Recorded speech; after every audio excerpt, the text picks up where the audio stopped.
I came up with this motto, no crying, be helpful, go fast, and I sort of observed that even though my wife and I are sort of heads of the family, every single person has a pocket veto towards progress to anything, because no matter the age of the child, they could decide they don't want the pink bow in their hair, they want a blue bow. They could decide they haven't found their shoes, in which case you're leaving late for a dinner reservation or you're leaving late for church. And there was a lot of complaining and a lot of life's not fair, you're not fair, you like her better than me. You know, people say, well, their daughters, they can't be emotional. I said, no, they can be emotional. No crying is about no whining, no complaining. Life's not always fair, and you can choose to be a victim or you can choose to lean in and recognize life's not always fair. The be helpful, you know, I sort of have an observation that how is it to your advantage, daughter, to have an argument with your mom? It's not to your advantage. Pick your battles. And I think my wife has done a good job of picking her battles, and I think, you know, trying to teach my daughters to sort of figure out what really matters and pick your battles. That's part of being helpful. And then go fast is really lean in, have a point of view, be intentional. Don't just sort of go along with life and go along with the crowd. Have your own point of view and lean in and be intentional. If you're not intentional about your life, about your work, you know, you don't know where you're going, and you won't have a plan, and you won't ever get there. When I first developed the family motto, no crying, be helpful, go fast, and I was recently asked this question on a Cox panel, and they said, well, what did your kids think about that? And I said, you know, at first they didn't like it. They thought I was managing them, you know, holding them accountable and having reviews with them as if it was work. But since then, all four of them in their college essays have, and various of their college essays have talked about the family motto and how they've tried to live it. And so I'm proud of that. I'm proud that in all aspects of that family motto, they're conscientious of it, they live it, and I think they appreciate that that's a standard or that's an expectation that I set with them. Lots of aspects of this no crying, be helpful, go fast are applicable at Cox. So the no crying, oftentimes people will worry about, well, Joe Smith has this and I don't, and you know what, even in the work world, not everything is fair. There's a reason for everything, so long as you're a good manager, and if you focus on the task you were hired to do, focusing on your own behavior, your own actions, your own accountabilities, your own deliverables, everything will be fine. You know, and then the be helpful is also applicable. When you have a meeting or you're meeting with folks, I try to make sure I set context, because more often than not, 99 times out of 100, if there's a disagreement on something, it's because people don't have the same context. So really setting up the reason for what we're doing, what the environment's like, the rationale, et cetera, is really helpful in allowing people to have a productive conversation around an issue, around a problem, around a solution. And then, you know, go fast, it's the same thing. It's be intentional. You know, have a plan, you know, lean in, have a point of view. And for young people, oftentimes the pushback that I get is, well, what if I'm wrong? To which I say, you know what? It's actually easier for me to fix a mistake because I know why you decided it, I know you had committed to it, than fix indecision. I think if you look at the most successful managers, it's those who make calculated bets, and you have to dollar cost average typically into those bets. And I think at Cox, we very much do the same. So if you think about the history, there's a lean in and a willingness to be competitive. So when Governor Cox bought the Dayton Daily News, it was the 5th largest newspaper in Dayton. And he leaned in and made sure it was successful. And that's his natural competitiveness of Governor Cox, but that's also part of the ethos of Cox. When radio technology became a reality, the Cox organization said, hey, look, advertisers may go away from newspapers to radio. It likely will be competitive with newspapers, but we can't be afraid to compete with ourselves. We have to embrace new technologies. And so part of the ethos of Cox is being willing to take risks on new business models and new technologies. We're not going to take risks on financial engineering.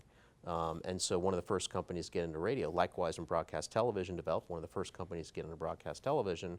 And so we try to prioritize, we try to engage, and then try to execute on the ones that make best sense for us given our priorities and our business.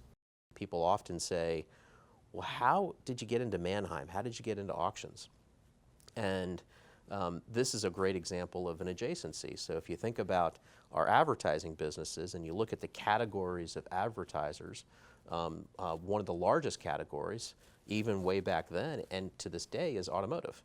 And so across our, at the time, collection of television, radio, and newspapers, we had very deep relationships in the automotive segment out in the marketplace, and we had an expertise on what automotive needed, who were the key players, who were the decision makers. And so when the opportunity to buy Mannheim Auctions, large auction based in Mannheim, Pennsylvania, came up, we sort of understood the automotive ecosystem, and we looked at the business model, and smart people sort of recognized it's a great business, good cash business. In terms of competition, it was very fragmented, and so there was an opportunity to do a roll-up in the auction business, and so bought Mannheim, and ever since then have continued to innovate in the auction business and continue to do inorganic growth through acquisitions. And then fast forward to the internet. So the internet starts, and we had some expertise in the internet because of our cable business, because we provided connectivity. And you could start to see that there were aspects of our various business models that were inefficient in their current medium, and that would be more efficient in the internet, one being classifieds. We had Mannheim. A ton of used cars went through Mannheim, and we were taking pictures of those cars at Mannheim. We understood classifieds, and so we started autotrader.com and grew that into a huge business. So I started on the board of SunTrust, and both SunTrust and Truist have a fantastic board with a variety of leaders who have different experiences from different industries, and so I've learned a lot from each one of those individuals in terms of their leadership, their business, et cetera. Lots of businesses are experiencing disruption as business models are digitized and as the engagement with your clients, your customers, is changing by virtue of the internet, by virtue of artificial intelligence, machine learning. Everyone has to figure out how you compete with upstarts who are native to AI and digital and mobile, but don't have a customer base, don't have history, don't have credibility.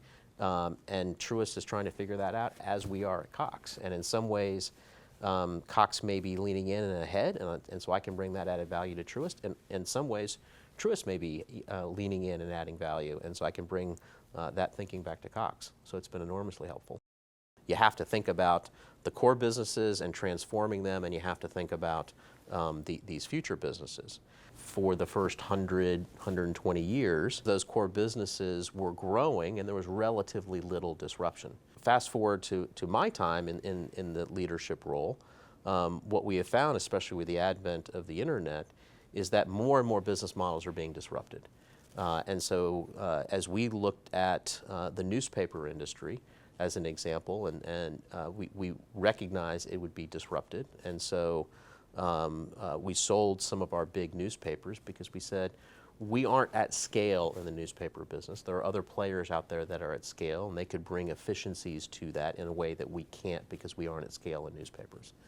Similarly, in television and radio, the way I think about it is, if you're trying to have a robust garden or landscaping, every once in a while you have to prune in order for it to be, to sort of hit that robustness that you want.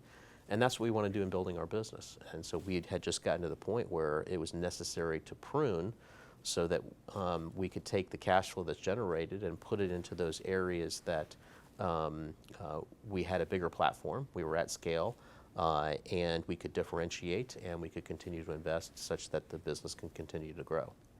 I think it starts with me, and whether it's the people that I manage or the people I interact with, I try to be authentic, and I try to make sure I'm asking questions so I can understand their context and what is a struggle for them and what they're trying to do, such that if there's a particular issue, I can communicate to them in a way that is relevant to them. Likewise, with my direct reports, I try to do the same. And I try to make sure they understand that I don't have all the answers.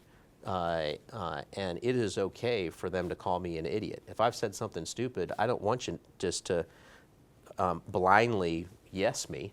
I need you to say, hey, that's wrong for the following 3 reasons. Now I'm going to ask you a question, and I'm going to lean in, and if I'm particularly strong on that point of view, but I need to be open to them pushing back, and I need to make sure they know and understand that so long as the argument is sufficient, I'm open and willing to change my mind. And so I try to lead by setting those examples. I try to lead by being open-minded. I try to lead by me having an opinion on things, and by saying to them, I need you to have an opinion on things so that we can engage in a productive way.